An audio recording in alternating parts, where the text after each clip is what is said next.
सूर्यकोटि समप्रभ निर्विघ्नं कुरु मे देव सर्वकार्येषु सर्वदा। जय श्री कृष्णा। जय मारुति। नमस्कार, आप सबका पॉलिटी सर्कल में स्वागत है। हमारा पॉलिटी सर्कल का नाम यूनिटी। आज की हमारी theme zero customer complaint and achieving the defined target है। ये हमारी टीम यूनिटी है जिसमें फैसिलिटेटर है mister Manoj Agarwal, coordinator mister Vinod Kumar, CFT leader है मिस्टर दीपांशु बरनवाल और हमारी टीम के लीडर है मिस्टर रविशंकर सिंह। मेरा टीम में 5 मेंबर हैं। मैं राजेश, मैं स्वीकार, मैं मनीष, मैं आदित्य और मैं सचिन। हमारा सर्कल का नाम यूनिटी। स्टार्ट कब किया? 4 मई 2023 को।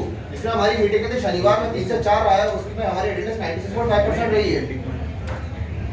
कृष्णा मारुति के भारत में टोटल 4 प्लांट है। सीटिंग प्लांट में R&D गुड़गांव में, सीटिंग प्लांट 2 की जो कि मानेसर में, सीड प्लांट 3 गुजरात में जहाँ से हम आए हैं, और सीट प्लांट 4 खरखोदा में जो कि अंडर प्रोसेस है।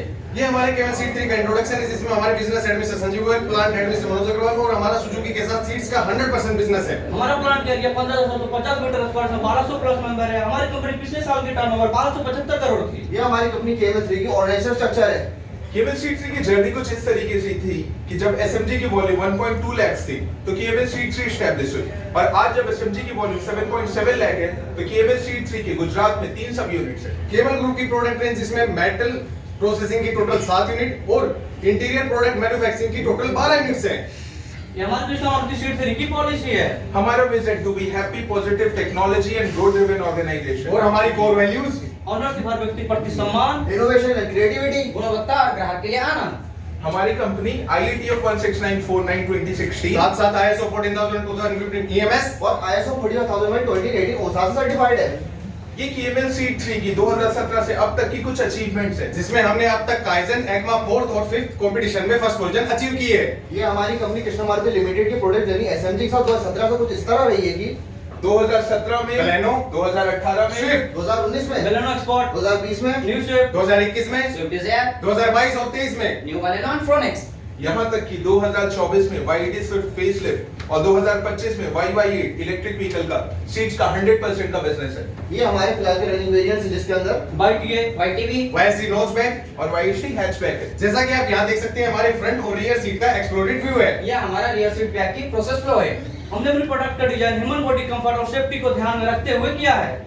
ये KML सीड 3 की प्रोसेस फ्लो है जहाँ हम bending, welding, press, PU, assembly, PDI और फाइनली डिस्पैच करते हैं। हमने customer complaints and defined target को अचीव करने के लिए कस्टमर डिफेक्ट डाटा को कलेक्ट किया। आपने ये डाटा कलेक्ट कब से कब तक किया? 2017 से लेकर अब तक किए, जिसमें से 45 प्रॉब्लम आ चुकी है। तो फिर जीरो कस्टमर कंप्लेंट अचीव करने के लिए आप क्या करोगे? अरे भाई क्यों टेंशन ले रहे हो, हमारे पास क्वालिटी सर्किल है ना। क्वालिटी सर्कल मेथोडोलॉजी यूज करेंगे, बाय या प्लांट PDCA अप्रोच। और ये PDCA क्या है? Plan, do, check, act. और इसे करते कैसे हैं? सबसे पहले प्रॉब्लम को आइडेंटिफाई करेंगे, उसके बाद प्रॉब्लम को सिलेक्ट करेंगे, प्रॉब्लम को डिफाइन करेंगे, प्रॉब्लम को एनालिसिस करेंगे, identification of cause, finding of root cause, data analysis developing the solution, forcing resistance, trial implementation, implementation on regular basis. And finally follow ups and reviews. ये हमारी 3 month की activity है। Responsibility matrix start है। Step 1 identification of problem. फिर हमने brainstorming की मदद से हमारी कंपनी की सारी प्रॉब्लम को लिस्ट नोट डाउन किया। उसके बाद हमने टोटल 51 प्रॉब्लम को A, B, C and category में डिवाइड किया। जिसमें A कैटेगरीज में 20, B कैटेगरीज में 26 एंड C कैटेगरीज में 5 आई है। अरे भाई ये ABC कैटेगरीज होती क्या है? ए कैटेगरीज में वो प्रॉब्लम्स आती है जिसे हम खुद से रिजॉल्व कर सकते हैं, और B कैटेगरी से वो प्रॉब्लम आती है जहां सपोर्टिंग डिपार्टमेंट हेल्प देते हैं। और C कैटेगरी में आता है जो मैनेजमेंट की हेल्प देते हैं। Step 2 selection of problem. आगे हमने प्रॉब्लम की सिलेक्शन की। तो आपने कौन सी कैटेगरी की सिलेक्ट की? सेवेंटी के हिसाब से हमने B कैटेगरी में लैचिंग डेड इशू को सिलेक्ट किया। और मल्टी वोटिंग की हेल्प से हमने लैचिंग अनलैचिंग डेड इशू को कंसीडर किया। आगे हमने परेटो चार्ट की हेल्प ली, वहां से भी लैचिंग अनलैचिंग डेड इशू को ही कंसीडर किया। हम यहाँ भी नहीं रुके, फिर हमने रेडार चार्ट की मदद ली, वहां से भी हमें सेम इशू निकल कर आया। तो आपने इस प्रॉब्लम को क्यों सिलेक्ट की? क्योंकि ये इशू फंक्शनल एंड सेफ्टी से रिलेटेड था। Step 3 define the problem. जैसा कि आप यहाँ देख सकते हैं जो हमारा सीट रियर सीट का जो लैच है वो कार की बॉडी के साथ ये स्ट्राइकर ये लैच लॉक नहीं हो पा रहा है। जैसे कि आप सेकंड वीडियो में देख सकते हैं, ये रियर सीट बूस्ट की हॉक लॉक नहीं हो पा रहा है। सर आपके सामने गीजर रखी हुई है जिसकी फिटमेंट रॉन्ग डायरेक्शन में भी हो सकती है, और इनमें से किसी भी चीज की फेलियर होने की वजह से हमारा हाल ऐसा हो सकता है। तो फिर हमने आप इसके लिए सबसे पहले आपने क्या एक्शन लिए? हमने लैचिंग अनलैचिंग की फंक्शन की चेकिंग पॉइंट को इंक्रीज किया। इसके बाद हमने स्टॉक को वेरीफाई करके फाइनल स्टिकर पे कंटेनमेंट मार्किंग स्टार्ट साथ की। ही कंसर्न ऑपरेटर इंस्पेक्टर को इसके रिलेटेड ट्रेनिंग दिया। फिर हमने कस्टमर डिफाइंड टारगेट को अचीव करने के लिए टारगेट को 0 सेट किया। Step 4 analysis of data. फिर हमने प्रोग्राम की एनालिसिस स्टार्ट की। आपको एनालिसिस में क्या मिला? रियर सीट की लैचिंग एंड अनलैचिंग डेट इशू मिला। कब मिला? सीट में इंस्पेक्शन के दौरान मिला। कहाँ मिला? कस्टमर एंड पे मिला। कैसे मिला? सीट की फंक्शनल टेस्टिंग के दौरान मिला। Step 5 identification of cause. इसके बाद हम कॉज को आइडेंटिफाई करने के लिए फिशबोन डायग्राम को बदल दिया।